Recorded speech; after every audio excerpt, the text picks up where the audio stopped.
We now want to introduce an idea called mysticism. This is a very complicated idea, and it is involved in many different religions. We're going to look at it somewhat from the Muslim point of view, but it actually applies to other phenomenon as well. The first question is, what is mysticism? And the problem is that it's very amorphous, ambiguous term, and it's meant different things to different peoples in different religions at different times. And it's understood differently by different traditions, and its understanding changes in time within, say, Christianity. What modern Christians think of as mysticism is not necessarily what medieval Christians thought of it. In Islam, it's called tasawwuf, which means being a Sufi. So Sufi is the Muslim term for mystic. Tasawwuf means, that's a double W there. Tasawwuf means being a mystic. All right? Now, in the 20th century, in 21st century, we have a phenomenon that some people call neo-mysticism, which is essentially the idea that all forms of mysticism are one, and that they're in essence the same. And this is a practice that Hindus, Buddhists, Muslims, Christians do, but there's some essence behind it that's the same. So that's an idea, it's a fairly new idea. The medieval Christians wouldn't have said that Buddhism is the same, Buddhist mysticism is the same as Christian, but it's a modern concept. And so it's really a religious phenomenon and form of behavior and experience rather than a religion. Does that make sense? It's something you'll see in many different religions. Now, the term comes from an ancient Greek word, mustes, which means one who is initiated or who keeps silent, who keeps secrets. And mysterion is the divine secret that you keep. So it's a mystery. And so mysticism is linked in with the term mystery. And the mystikos are either things related to the mysteries or one who has knowledge of the mysteries. That's where it originally came from. So it's this Greek term meaning one who has secret, revelatory knowledge of things, of divine secrets that are called mysteries. So the mystic is the guy who knows the mysteries. Does that make sense? And in its various forms, it generally involves encountering God in some direct way. That's the goal and purpose of the mysteries, or of mysticism. Now, mystery language occurs in the New Testament. This Greek word mysterion is generally translated as mystery, and you'll see it all throughout the New Testament. And it doesn't mean mysticism as we understand it today. It rather means a revelation of divine secret. It occurs in the Book of Mormon as well with that same basic understanding. It's some special divine knowledge that's revealed to mankind. So one of the key things about mysticism is it brings you knowledge. It is really getting a knowledge of God, a direct knowledge of God instead of an indirect knowledge of God where somebody tells you God is this, that, or the other thing. No, don't listen to what people tell you, encounter God directly. That's kind of one of the goals behind this. So in Arabic it's called irfan or rafa, which just means knowledge, knowing things. In Greek it's called gnosis. And in Sanskrit, it's jnana, which notice is very close to gnosis. It's got the g has become a j, and the n's there. But so these are essentially Indo-European root meaning to know. And our term know derives from this, K-N-O-G-N-O-G-N-A, or J-N-A. These are similar Indo-European root. So it's knowledge of God. You also, however, learn more about yourself through this process. So it's both self-knowledge and knowledge of the divine. In Muslim mysticism, for example, they say everywhere you turn, there is the face of God. So God is everywhere. Sometimes this idea is called pantheism. Although Muslims strictly don't believe in pantheism, you will. Pantheism is the idea that God is everything. The universe is God. And technically Islam doesn't profess that, but sometimes the mystics will talk that way. So you need immediate personal knowledge of God. You have a direct experience, and it is believed to be ineffable, which means you can't explain it. It cannot be described, it can only be experienced. So it's kind of like if somebody's blind or deaf and you try to describe color or music to them, you can't do it, right? You've got to experience color, you've got to experience music in order to understand what it is. It is also an attempt to be unified with God, to have a unity with God. In Greek, this is henosis, and in Arabic, it's ittihad. That's what the Muslims would say. We want to, have this oneness with God, this sense of oneness. Now, mystical writings are very, very symbolic and allegorical. So they often won't say directly things. They will describe it in poetry. They'll describe it in all sorts of allegories. And some of the ways they describe the relationship with God is the lover and the beloved. So the God is the beloved, the mystic is the lover. They want to find their beloved. So if you're in love with somebody, you always want to be with them. You want to be one with them and so forth. A change or a transformation in the heart. So this massive transformation. It's often described as enlightenment. This is the motif of going from blindness to being able to see. Remember in Amazing Grace, I once was blind, but now I see. This is the idea that this encounter with God will change the way you perceive everything in the universe. Yeah? Is this where Gnostics get their idea that we're trying to find a spiritual connection with God? Yeah, well, it's related to that. Yeah. Right. Some forms of Gnosticism are very mystical, right. But this is a trans-religious phenomenon. It's not really it's a type of religious behavior as opposed to a religion. Does that make sense? So Gnostic movements have elements of this in it. But not necessarily their own religion. Not necessarily what? But they're not their own religion. It's like they're Muslims, but they behave a certain way that's different. Right. Mm-hmm. Not all Muslims are mystics. Not all Christians are mystics, right? Buddhists have mystics, Hindus, Muslims. Okay. Mystical experiences are how people describe what this direct encounter with God was like.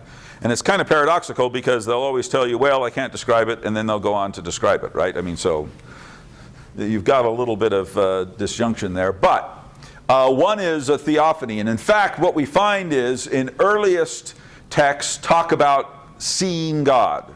Actually seeing physical, God there and encountering him in a physical way. He might come to earth, he might come to a mountaintop, he might appear in the temple, but God appears in a physical manifestation. Another way is that the person, the visionary person, ascends into heaven and encounters God in heaven. So when we talked about the Mi'raj of Muhammad, that is Muhammad's claim to have ascended into heaven and seen God in heaven, right?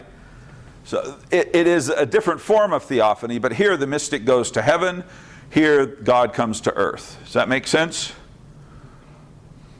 And in the process of this, there's often people are described as being transformed into celestial beings of some sort. Okay, that they become like the angels or become gods in doing this. Now, there's a major shift in this phenomenon in the late antique period. Essentially there's a mystical interpretation of Plato that's called Neoplatonism. Plato was a philosopher, but he was also a very religious guy, and he had all sorts of kind of philosophical, mystical ideas about God and all sorts of different things. And later on, around 200 AD on, a whole bunch of people who were followers of Plato interpreted Plato's writing in a mystical way, and it becomes what we call Neoplatonism. And their essential idea is that God is pure mind. They called it nous, which means mind. And that humans encounter God not in a physical sense of seeing God, where you could, embrace him or shake his hand or something, but that you see God in the mind because your mind is like the mind of God, and that's where the encounter occurs. So it becomes a purely internal phenomenon that is occurring in your mind. So this is sometimes related to the idea we talk about out-of-body experience. Okay, that is, it's not about what's going on with the physical body, it's what's going on in the mind. Now, for the Neoplatonists, the mind was more real, the intellect or the mind was more real than the body. because it was like God. The body is matter, God is pure mind. The paradox is that in the modern world, we think the body is more real than the mind, that the mind is ephemeral and it'll disappear when the body ceases, brain activity ceases, your mind is gone, right? I mean, this is the secular perspective. So what we find in modern secular interpretations of mysticism is it's turned on its head. Whereas these guys say the mind is real, God is pure mind, or pure intellect might be a better way to say it. The modern secularists will say all these mystical experiences are psychological. They're completely internal. It's all related to brain chemistry. There's no external reality with which the brain is connecting. So they've exactly reversed what the Neoplatonists would say. But what we find then is medieval forms of mysticism tend to be Neoplatonic. They tend to accept this model of encountering God in a purely intellectual or pure mind, pure spirit type of a way. Okay? Now, mysticism is a very complex phenomenon. It's very widespread. It covers massive amounts of time, covers massive amounts of different cultures and religions, and it's different in each period and phase and religion. But there are some characteristics which not all forms of mysticism have, but many forms of mysticism share some of these characteristics. Does that make sense? So this isn't an absolute. These are kind of trends or characteristics rather than absolutes. Okay? So mysticism is an attempt to achieve direct contact, direct experience, direct unification with God. So you don't want anybody else in the way, you just want to directly encounter God. It's often involved in visions where you'll see visionary things. It's often, there's altered states of consciousness where the mystic will go into a trance. For example, there's a story some monks tell of one of their monks who was a great mystic. He is, they find him one day in the church, in the cathedral. He's just sitting on the floor, kneeling on the floor. And they go up to him, and they think he's asleep, and they kind of shake him, and he doesn't respond. He's unresponsive. And after a while, he kind of comes back to himself, and they say, what was the matter? Are you okay? And he said, yeah, I was having a vision of God. So his body was there, completely unresponsive, in a trance, and yet he's saying, well, I was having a vision of God. So that's kind of this altered state of consciousness. Overwhelming bliss. They always describe this extraordinary joy and bliss. Mysticism is very frequently ascetic. You have to fast, sleep deprivation, sexual abstinence, all these types of things. You have to suppress the flesh so that the spirit is free and can then interact with God. It's often involves studying, detailed, very careful study and meditation on the scriptures. A lot of times there's singing and chanting, repetitious prayer. You say the same prayer over and over and over again. Sometimes there's control of breathing and body posture, so you have to sit a certain way. You have to control the rhythm of your breathing. There's a lot of veneration of religious images and icons. So, for example, you'll stare at an icon and contemplate that picture of God or something like that. Notice some religions do this and some don't. For example, the Buddhists and the Christians will do veneration and meditation on images and icons. The Jews and the Muslims won't. Right? So like I say, all of these phenomena you won't find in every form of mysticism. These are tendencies or trends. They'll frequently organize into groups. That is to say, you're really not, in traditional mysticism at any rate, you're not a mystic on your own. You are a disciple of a mystical master who trains you how to, achieve this mystical state. A sense of overwhelming love for God, a sense of loss of self-identity. There's sometimes a thing called ecstasy, which derives from the Greek word ekstasis, which means to stand outside, means standing outside of the body. And this term ekstasis is used in the New Testament to describe trance-like states a couple of times. Paul, you'll remember when he describes, he says, I knew a man once who visited the third heaven, whether in the body or out of the body, I know not. Now, most people think that Paul is talking about himself, but whether he is or not, didn't know whether he was in or out of the body. That's ecstasis, that's ecstasy. So it's not a drug you use at raves. Ecstasy is a religious phenomenon of this kind of loss of sense of self-identity and place and time and so forth, and this transcendent state. Yeah? So would ecstasy, would that be like a form of Neoplatonism then? Well, yeah. It's far more complicated than that. The Neoplatonists will talk about ecstatic states, that's right, but it's not necessarily solely a Neoplatonic thing. It's ineffable. As I said, it can't be described, can't be taught, you can't learn it, you have to experience it. Okay? And they'll often describe things in negative terms. They'll say, well, it's not this, it's not that, it's not the other thing. They won't tell you what it is, but they'll tell you all the things that it's not. And that, I guess, can be helpful, but not necessarily.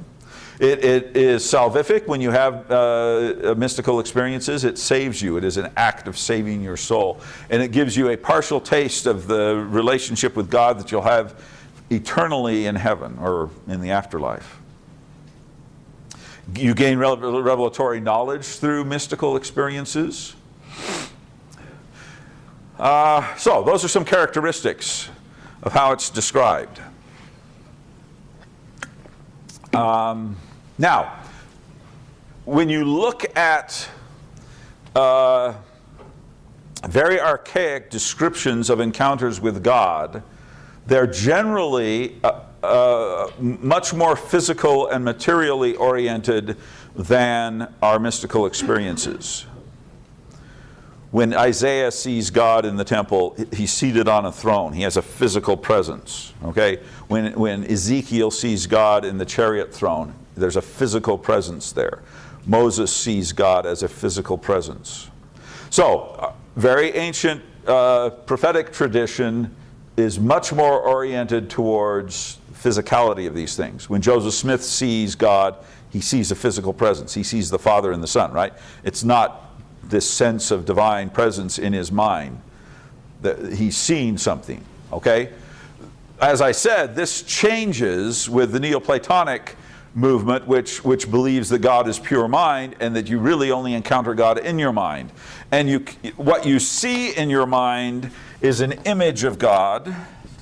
That's where we get our term, the capacity of the mind to see images is what your imagination is. So you see God in your imagination. Now, that is the place of your brain where you can see images. Place of not your brain, your mind. Brain and mind are different in Neoplatonic thought. But the place in your mind where you see images is your imagination. Now, for our moderns, that means something that's fake, right? Imagination is made up. For the Neoplatonists, imagination is the part of your mind where you see things and you see images. So it's quite a different concept. In archaic celestial ascent or archaic theophanies, they're very frequently associated with the Holy of Holies in the temple. Okay, and you'll see this all the time, that God appears in his temple. Paul has a vision of Christ in the temple in Acts 22:17. We tend to think about Paul's vision on the road to Damascus as a transforming experience, which it certainly was. But notice Paul saw a physical Christ there. I mean, it was a physical manifestation. But his real transformation occurs in his vision at the temple in Acts 22:17. That's when he's called to go preach to the Gentiles. After his first vision, he is not an apostle for a long, long time. This is where he becomes an apostle, in his second vision in the temple. Well, his another vision in the temple. We often see this described as theosis, becoming a god or becoming one with God. Henosis is becoming one with God. Theosis is becoming God. They're sometimes viewed as similar. Sometimes you can make distinctions between the two depending on the tradition. John 17, Christ's prayer just before the crucifixion, is a henosis prayer. It is about becoming one with God. That's the whole point of the prayer, so that we can all become one with God. In Judaism, there's what's sometimes called Merkabah mysticism, which is associated with God as riding a chariot throne. Okay? God is described as riding a chariot in several places in the Old Testament. I've listed them there. Elijah is taken up to heaven in the chariot of fire. So this divine chariot, people can ride on it, right? And then Ezekiel has a vision of God seated on a chariot throne. So this idea that essentially the chariot, the divine chariot, is a portable, movable throne. So it's like a throne placed on a wagon or a cart, and it can move around. And so these passages that I mentioned here of the chariot, divine chariot, become a form of mysticism and mystical contemplation in Judaism. It's called Merkabah, which just means chariot in Hebrew. Another form of mysticism is in Judaism. These are very early forms, 2nd, 3rd centuries AD. This is called Hekhalot, which means palaces or temples. Temple is just a big building, so Hekhal is a palace or a temple, same thing. At any rate, this is where the mystic ascends into heaven and encounters God who is dwelling in his celestial temple. Okay?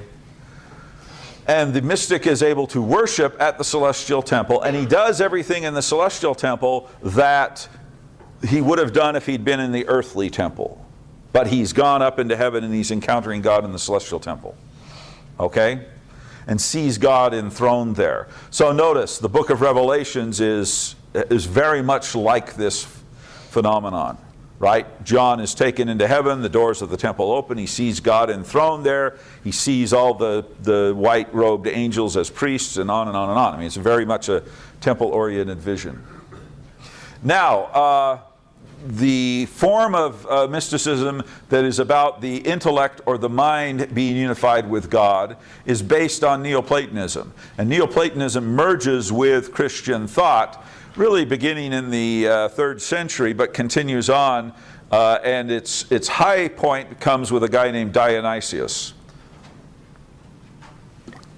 Now, if you read Acts, I think it's one of the letters of Paul.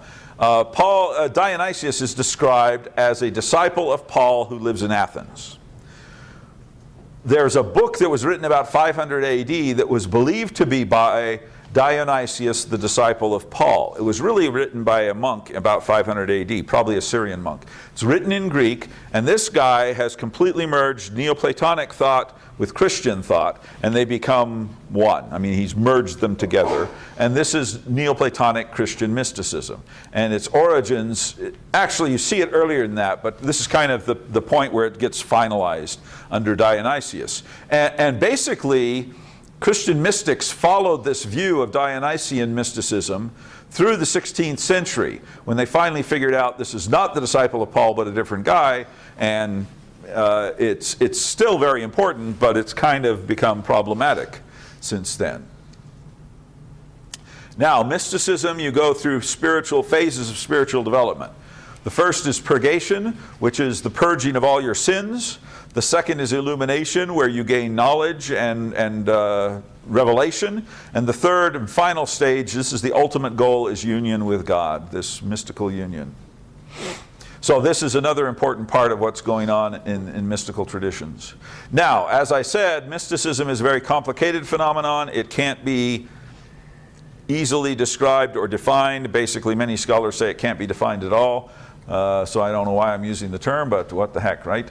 Mystical traditions, then, I've listed here a number of different religions, each of which you can find mystical forms of these religions, okay?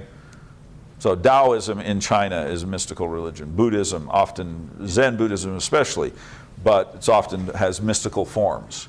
So that's not to say that the religions as a whole are mystical, but that they have mystical movements within a religion. Does that make sense? So not all Christians are mystics, but some Christians are mystics.